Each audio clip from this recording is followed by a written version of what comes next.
Welcome to this week's Global Quickie. I'm Michael Brooks. Each week on the Global Quickie, I take an international story, break it down for you, give you some greater context for understanding it. On this week's Quickie, don't celebrate the 15th anniversary of Plan Colombia.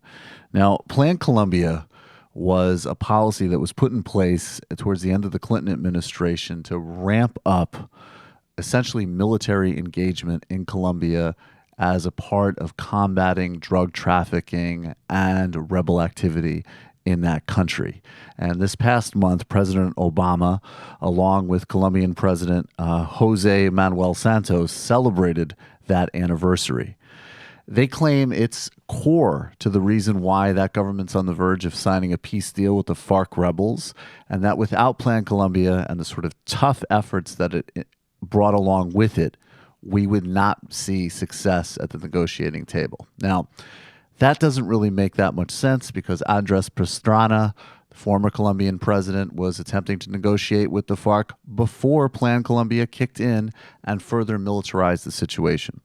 The other big problem is that Plan Colombia was a human rights disaster. And I'm going to quote now from Lauren Karasik, writing in Al Jazeera America.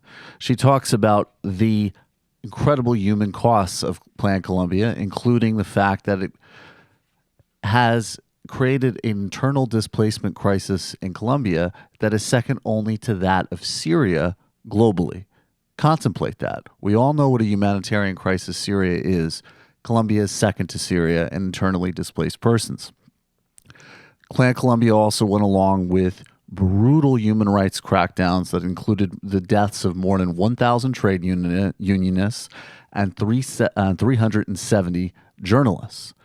And at least 400 human rights workers were also murdered. Now, the security forces killed civilians. The security forces worked closely with right-wing militia groups who were let off with a slap on the wrist at best. And, of course, the main consequences of these human rights abuses and the main sort of burden of them fell on the country's indigenous population. Now, of course, cocaine is still flooding the global market, and we know, whether we look to Mexico or other places in Latin America, that the drug war is not a success. The drug war has not fundamentally disrupted cartel activity.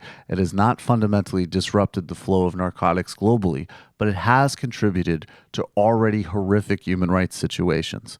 President Santos deserves tremendous credit for the negotiations he's undertaken with the FARC rebels, but he should not be praising Plan Colombia for getting him there. In fact, he reversed some of the more hawkish and brutal policies of his predecessor to get there, President Uribe.